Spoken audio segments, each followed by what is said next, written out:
দৃশ্যমান দেশের প্রথম পাতাল মেট্রো রেল প্রকল্পের ডিপো এলাকা। নির্মাণ সংশ্লিষ্টরা বলছেন, এই লাইনে আরও একটি নির্মাণ ভাগে চলতি বছরের শেষের দিকে শুরু হবে পাতাল রেল লাইন নির্মাণের জন্য খোঁড়াখুঁড়ি। 12টির মধ্যে আরও অন্তত 3টি নির্মাণ প্যাকেজে ঠিকাদার নিয়োগের প্রক্রিয়া শেষ পর্যায়ে।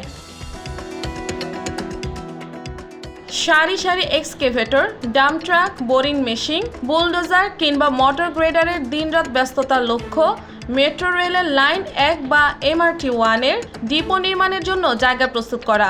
মূলত এই ডিপো থেকেই পরিচালিত হবে নতুন বাজার পর্যন্ত উড়াল 11.36 কিলোমিটার এবং বিমানবন্দর থেকে কমলাপুর 19.87 কিলোমিটার পাতাল মেট্রো। শীতলক্ষ্যার পাড় ঘেঁষে প্রায় 94 একর জায়গার উপর চলছে নির্মাণযোগ্য। আগামী বছরের মাঝামাঝি সময়ে এই প্রকল্পের কাজ শেষ করার বাধ্যবাধকতা রয়েছে। প্রকল্প সংশ্লিষ্টরা বলছেন, এরই মধ্যে তারা অর্ধেকের মতো কাজ শেষ করে ফেলেছেন। কাগজে কলমে ডিপোর ভূমি উন্নয়নের এর কাজের অগ্রগতি 40% কাছাকাছি দেখানো হয়েছে। তবে নির্মাণ সংশ্লিষ্টদের দাবি, এর অগ্রগতি আরও বেশি। 5 ধাপে ডিপোর ভূমি উন্নয়নের কাজটি হচ্ছে, তার সবশেষ ধাপে রয়েছে সেবা সড়ক ও পয় নিষ্কাশন নালা নির্মাণ। দেখা যাচ্ছে ডিপোর বিভিন্ন অংশে সেটিও নির্মাণ হয়েছে। তবে মোট 31.24 কিলোমিটার মেট্রো প্রকল্পের জন্য যে আরও 11টি নির্মাণ চুক্তি হওয়ার কথা, তার অগ্রগতি 1 নম্বর নির্মাণ ভাগের মতো নয়। প্রশ্ন হচ্ছে কেন?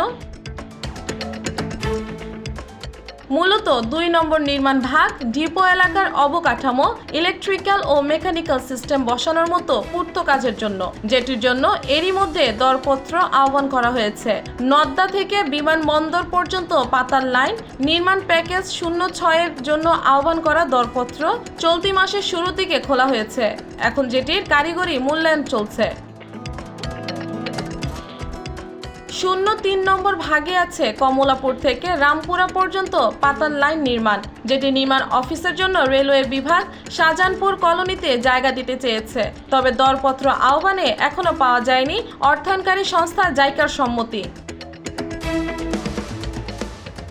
এভাবে জাইকার সম্মতির অপেক্ষায় আছে 07 থেকে 12 পর্যন্ত সবকটি নির্মাণ ভাগ। তবে ডিপোর ভূমি উন্নয়নের পর সবচেয়ে এগিয়ে আছে কুড়িল এলাকা থেকে নতুন বাজার পর্যন্ত উড়াল থেকে পাতালে ট্রানজিশন লাইন নির্মাণ অংশটুকু, যেটি 5 নম্বর ভাগের অন্তর্ভুক্ত। মেট্রো রেল সংশ্লিষ্টরা বলছেন, মাটি প্রায় 10 থেকে 11 মিটার গভীর দিয়ে নির্মাণ হবে পাতাল মেট্রোর লাইন। তাই এর জন্য শহরবাসী তেমন ভোগান্তি হবে না। তবে উড়াল 7টি ও পাতাল 12টি মিলিয়ে 19টি স্টেশন নির্মাণে দরকার হবে গ্যাস, বিদ্যুৎ, পানিসহ সেবা সংস্থাগুলোর পরিষেবার লাইন স্থানান্তর। এর মধ্যেই একটি চুক্তির আওতায় কাজ শুরু করে দিয়েছে সেনাবাহিনী প্রকৌশল কোর। দেশের প্রথম পাতাল মেট্রো লাইন MRT-1 এর নির্মাণে 2017, 19 ও 2021 সালে মেট্রো রেল নির্মাণ ও পরিচালনার জন্য রাষ্ট্রায়ত্ত কোম্পানি DMTCL এর সঙ্গে ভিন্ন 3টি ঋণ চুক্তি করে জাপানি সহায়তা সংস্থা জাইকা।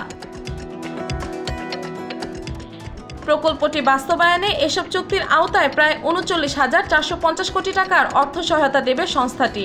আশা করা হচ্ছে, বাণিজ্যিক চলাচল শুরু হলে বিমানবন্দর কিংবা নারায়ণগঞ্জ এলাকা থেকে দৈনিক 10 লাখেরও বেশি যাত্রী ঢাকার মূল অংশের সঙ্গে সহজ যাতায়াতের সুবিধা পাবে।